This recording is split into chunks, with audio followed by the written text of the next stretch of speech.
नमस्कार, आप देख रहे हैं क्लीन न्यूज़ यूपी और मैं हूं आपके साथ वैशाली वर्मा। जाने की उत्तर प्रदेश से जुड़ी 10 फटाफट बड़ी खबरें। इससे पहले आप न्यूज़ को किस जिले से देख रहे हैं, हमें कमेंट के माध्यम से जरूर बताएं। मोदी का लखनऊ दौरा, मिशन 2024 पर नजर। पीएम नरेंद्र मोदी सोमवार को योगी कैबिनेट के साथ डिनर करेंगे। इसकी तैयारी पूरी हो चुकी है। होटल ताज के कैरेक्टर्स को पीएम मोदी के लिए खाना बनाने की जिम्मेदारी दी गई है। राजनीतिक जानकार मान रहे हैं कि यह डिनर 2024 के लोकसभा चुनाव को लेकर काफी खास है। पीएम मोदी के लिए खास गुजराती डिश बनाया जा रहा है। पीएम मोदी रात में हल्का खाना खाते हैं। रात के भोजन में वह गुजराती खिचड़ी के अलावा भाकरी और दाल पसंद करते हैं। पीएम मोदी रात के खाने में बिना मसाले की सब्जी पसंद करते हैं। लिहाजा सीएम योगी की तरफ से रात के खाने के मेन्यू में पीएम के पसंदीदा खाने के साथ ही अन्य शाकाहारी भोजन को भी परोसा जाएगा। नरेंद्र मोदी 2 घंटे 15 मिनट तक 5 कालिदास आवास में एक अहम बैठक करेंगे। इस बैठक में सीएम योगी समेत उनकी पूरी कैबिनेट मौजूद रहेगी।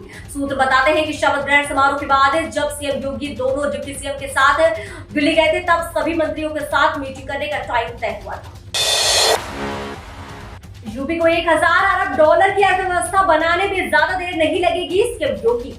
उत्तर प्रदेश के मुख्यमंत्री योगी आदित्यनाथ ने वर्ष 2024 तक देश को 5000 अरब डॉलर की अर्थव्यवस्था बनाने में उत्तर प्रदेश की भूमिका को महत्वपूर्ण बताया और रविवार को कहा कि इस राज्य की अर्थव्यवस्था 1000 अरब डॉलर की बनाने के लिए सभी को मिलकर प्रयास करने होंगे और सबके सहयोग से लक्ष्य हासिल करने में बहुत देर नहीं लगेगी। अपने संबोधन में उन्होंने कहा, प्रधानमंत्री नरेंद्र मोदी ने वर्ष 2024 तक देश की अर्थव्यवस्था 5000 अरब डॉलर की बनाने का लक्ष्य रखा है। उत्तर प्रदेश देश का सर्वाधिक आबादी वाला राज्य है।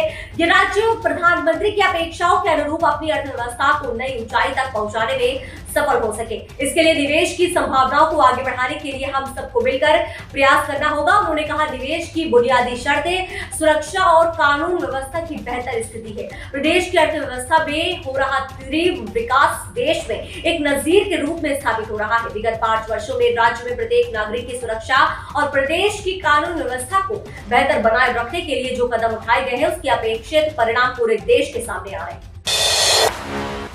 गोरखपुर में मुख्यमंत्री योगी ने फरियादियों को सुना, बोले हर किसी को मिलेगा न्याय। मुख्यमंत्री योगी आदित्यनाथ ने रविवार को जनता दरबार लगाया। इसमें 800 से ज्यादा फरियादी आए। मुख्यमंत्री ने समस्याएं सुनी और कहा कि हर पीड़ित को न्याय मिलेगा।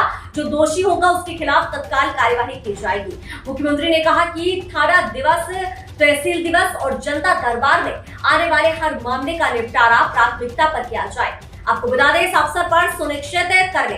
आपको बता दें, उन्होंने कहा यह अवसर सुनिश्चित कर ले एक ही काम के लिए बार बार दौड़ न लगानी पड़े, इसके इंतजाम भी किए जाने चाहिए। 2 दिवसीय दौरे पर गोरखपुर आए मुख्यमंत्री ने रविवार को दूसरे दिन सुबह करीब 7:45 पर हिंदू सेवा आश्रम गए। मुख्यमंत्री ने एक करीब 200 फरियादियों को सुना और समस्या के समाधान का भरोसा दिलाया। बड़ी संख्या में महिलाएं भी आई। ज्यादातर मामले पुलिस और राजस्व से जुड़े रहे। हिंदू सेवा आश्रम से निकलने के बाद मुख्यमंत्री यात्री निवास गए, जहां करीब 600 फरियादियों की समस्याओं को सुना। देवरिया पुलिस के खिलाफ मिली शिकायतों को मुख्यमंत्री ने गंभीरता से लिया और डीआईजी जे रविंद्र गौड़ को जांच करके कार्यवाही करने का निर्देश दिया। मुख्यमंत्री करीब 1.25 घंटे यात्री निवास में रहे। सीएम योगी ने किया कैंसर अस्पताल का शुभारंभ, बोले चिकित्सा क्षेत्र में व्यवसाय नहीं, चैरिटी का भाव होना जरूरी है। मुख्यमंत्री योगी आदित्यनाथ ने कहा कि चिकित्सा में व्यवसाय नहीं बल्कि चैरिटी का भाव होना चाहिए। ज्यादा से ज्यादा निजी अस्पतालों को आयुष्मान योजना से जुड़कर मरीजों की सेवा करनी चाहिए। मुख्यमंत्री रविवार को राजधानी में ग्लोब हेल्थ केयर अस्पताल के उद्घाटन समारोह को संबोधित कर रहे थे। उन्होंने कहा कि प्रदेशवासियों के लिए सरकार ने चिकित्सा क्षेत्र में तमाम सुविधाएं उपलब्ध कराई है। चिकित्सा क्षेत्र में रोज नए प्रयोग व आविष्कार हो रहे हैं। ऐसे में शासन के साथ साथ अब प्राइवेट अस्पताल भी अपनी भागीदारी देने के लिए आगे आ रहे हैं। इससे स्थानीय स्तर पर लोगों को काफी मदद मिलेगी। उन्होंने कहा कि टाटा कैंसर अस्पताल में इलाज कराने वाले लोगों में सबसे ज्यादा उत्तर भारत के हैं। लखनऊ में SGPGI के बाद Kalyan Singh super specialist cancer institute का निर्माण कराया गया। अब निजी क्षेत्र में भी सुविधाएं बढ़ रही हैं। 1947 से 2017 तक उत्तर प्रदेश में 12 सरकारी मेडिकल कॉलेज थे, लेकिन 2017 के बाद महज 5 सालों में 59 मेडिकल कॉलेज बने। टूरिज्म के जरिए ग्रामीणों के लिए कमाई के खुलेंगे नए रास्ते, योगी सरकार करेगी मदद। विकास की दौड़ में पिछड़ रहे गांवों से पलायन कर रहे लोग शहरों की ओर रुख कर चुके हैं, जिसका एक बड़ा कारण संसाधनों और सुविधाओं की कमी का होना माना गया है।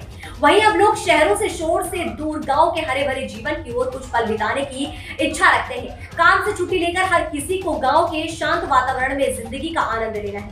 यही वजह है कि गांव को भी टूरिज्म के जरिए अच्छी कमाई के अवसर मिलने लगे हैं। समय की जरूरत को भागते हुए सरकार का सहयोग भी इसी क्रम में मिलने लगा है। अगर आपकी भी गांव में जमीन है तो आपको भी अच्छी कमाई का मौका मिल सकता है। दरअसल उत्तर प्रदेश में योगी सरकार की नई मुहिम टूरिज्म के जरिए कमाई के नए रास्ते खोलने जा रही है। इस मुहिम का फायदा शहरी लोगों को गांव का परिवेश देखने और कुछ दिन बिताने का अवसर मिलेगा। वहीं दूसरी ओर गांव की जमीन को बिजनेस में इस्तेमाल कर ग्रामीणों को कमाई का अवसर मिलेगा। यूपी के एडेड महाविद्यालय अब काशन मनी से सवेंगे। योगी सरकार अनुमति देने की तैयारी में जुटी। उत्तर प्रदेश सरकार अशासकीय व स्ववित्त पोषित महाविद्यालयों में व्यापक सुधार के लिए बड़ी पहल करेगी। एडेड महाविद्यालय अब काशन मनी से अवस्थापना सुविधाओं का विस्तार कर सकेंगे। सरकार ने हायर एजुकेशन रिनोवेशन मिशन के तहत इनकी अनुमति देने का निर्णय लिया है। स्ववित्त पोषित महाविद्यालय भी राज्य विश्वविद्यालय के सहयोग से संसाधन और सुविधाओं में इजाफा कर सकेंगे। उच्च शिक्षा में व्यापक सुधार कर रही योगी सरकार ने शासकीय व स्ववित्त पोषित कॉलेजों में बुनियादी सुधार और अवस्थापना सुविधाओं के उच्चीकरण की दिशा में अहम निर्णय लिया है। राज्य के 331 एडेड कॉलेज अब जमा काशन मनी का उपयोग अवस्थापना सुविधाओं के विस्तार में कर सकेंगे। इसके लिए सरकार अनुमति देने जा रही है। ऐसे एडेड कॉलेजों में सुधार की दिशा में एक अहम कदम माना जा रहा है। उच्च शिक्षा मंत्री योगेंद्र उपाध्याय ने बताया कि इस तरह से सरकार स्ववित्त पोषित महाविद्यालयों की कायाकल्प के लिए कार्य योजना तैयार कर रही है। इसके तहत 7300 से अधिक स्ववित्त पोषित कॉलेजों की अवस्थापना सुविधाओं को बढ़ाने में राज्य विश्वविद्यालय सहयोग करेंगे। अभी तक स्ववित्त पोषित कॉलेज अपने संशोधन से अवस्थापना सुविधाओं की व्यवस्था करते थे। विश्वविद्यालय से सहायता मिलने के बाद सुविधाएं बढ़ते से शिक्षा का स्तर सुधरेगा। यूपी में पंचायत सहायक के 2700 से अधिक पदों पर भर्ती। उत्तर प्रदेश में सरकारी नौकरी का सपना देख रहे युवाओं के लिए खुशखबरी है। दरअसल यूपी पंचायती राज विभाग द्वारा पंचायत सहायक सह डाटा एंट्री ऑपरेटर पदों पर बम्पर भर्ती करने की जा रही है, जिसके तहत उम्मीदवारों से आवेदन मांगे गए हैं। ध्यान दें कि उम्मीदवार 18 मई 2022 से पदों के लिए निर्धारित प्रारूप में आवेदन जमा कर सकते हैं। कुल 2783 पंचायत सहायक पदों पर भर्ती निकाली गई है, जिसका विज्ञापन 9 मई 2022 को जारी किया गया था। पदों के लिए आवेदन कैसे करना है, इसकी प्रक्रिया नीचे दी गई है। उत्तर प्रदेश पंचायत सहायक सह डाटा एंट्री ऑपरेटर पदों पर अप्लाई करने के लिए उम्मीदवारों को यूपी पंचायती राज विभाग की आधिकारिक वेबसाइट पर जाना होगा, जिसके बाद भर्ती के लिए दिए गए लिंक पर क्लिक कर जिलेवार वैकेंसी डिटेल एवं आवेदन पत्र डाउनलोड करना होगा। अब उम्मीदवारों को आवेदन पत्र भरकर एवं मांगे गए सभी दस्तावेजों को संलग्न कर अपने ग्राम पंचायत अथवा विकास खंड कार्यालय या जिला पंचायत राज अधिकारी के कार्यालय में उसे जमा कराना होगा।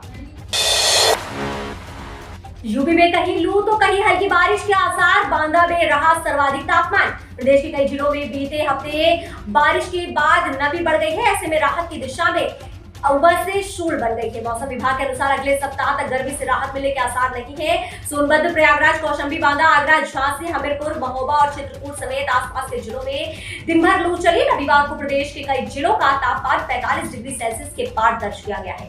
अधिकतम तापमान बांदा में सर्वाधिक 49 डिग्री सेल्सियस दर्ज रहा है। मौसम विभाग के पूर्वानुमान के अनुसार सोमवार और मंगलवार को गोरखपुर, महाराजगंज, देवरिया, सिद्धार्थनगर और कुशीनगर में हल्की बारिश की संभावना है। सोमवार को प्रयागराज, आगरा और बुंदेलखंड के क्षेत्रों में लू की चेतावनी जारी की गई है।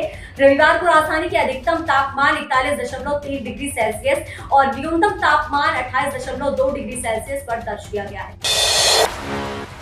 प्रदेश में कोविड टीके की 32 करोड़ से अधिक डोज लगाई गई। 11 करोड़ से ज्यादा हुए टेस्ट। उत्तर प्रदेश में कोविड टीके की 32 करोड़ से अधिक डोज लगाई जा चुकी है, जबकि 11 करोड़ 29 लाख से अधिक कोविड टेस्ट भी किए जा चुके हैं। प्रदेश में 18 साल से अधिक आयु की पूरी आबादी को टीके की कम से कम एक डोज लग चुकी है, जबकि 90.93% वयस्क लोगों को दोनों खुराक मिल चुकी है।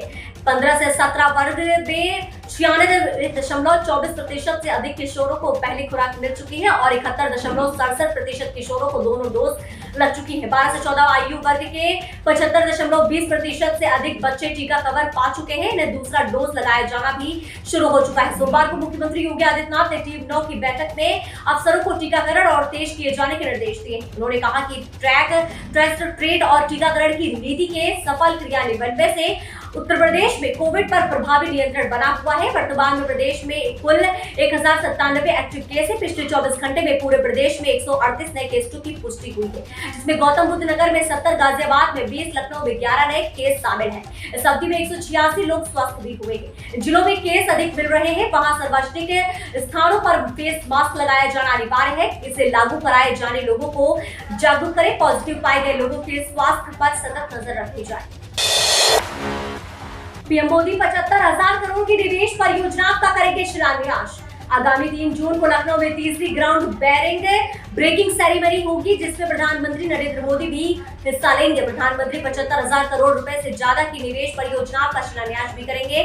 बड़े बड़े निवेशक भी आएंगे। इसकी तैयारी तेजी से चल रही है, यहाँ कहना है मुख्यमंत्री योगी आदित्यनाथ का। मुख्यमंत्री रविवार को गोरखपुर औद्योगिक विकास प्राधिकरण की विकास परियोजनाओं के शिलान्यास व लोकार्पण समारोह में बोल रहे थे। सीएम ने कहा कि बड़ी औद्योगिक परियोजनाओं के साथ ही राज्य सरकार परंपरागत उद्यम को एक जिला एक उत्पाद के तहत बढ़ावा दे रही है। परंपरागत शिल्पकारों के लिए विश्वकर्मा श्रम सम्मान योजना चलाकर लाखों लोगों के जीवन में खुशहाली लाने का काम किया जा रहा है। मुख्यमंत्री ने गीता भवन के सामने पार्क में आयोजित कार्यक्रम के दौरान 1000 करोड़ रुपए का निवेश प्रस्ताव देने वाले उद्यमियों को भूमि आवंटन का पत्र भी दिया है। मुख्यमंत्री ने कहा कि प्रधानमंत्री नरेंद्र मोदी ने 2024 तक भारत की अर्थव्यवस्था को $5 ट्रिलियन का लक्ष्य रखा है। तो ये रही दिन भर की 10 फटाफट बड़ी खबरें। न्यूज अगर आपको पसंद आई हो तो वीडियो को लाइक, शेयर और हमारे चैनल टीम न्यूज यूपी को सब्सक्राइब करके बेल आइकन को प्रेस करना बिल्कुल ना भूलें।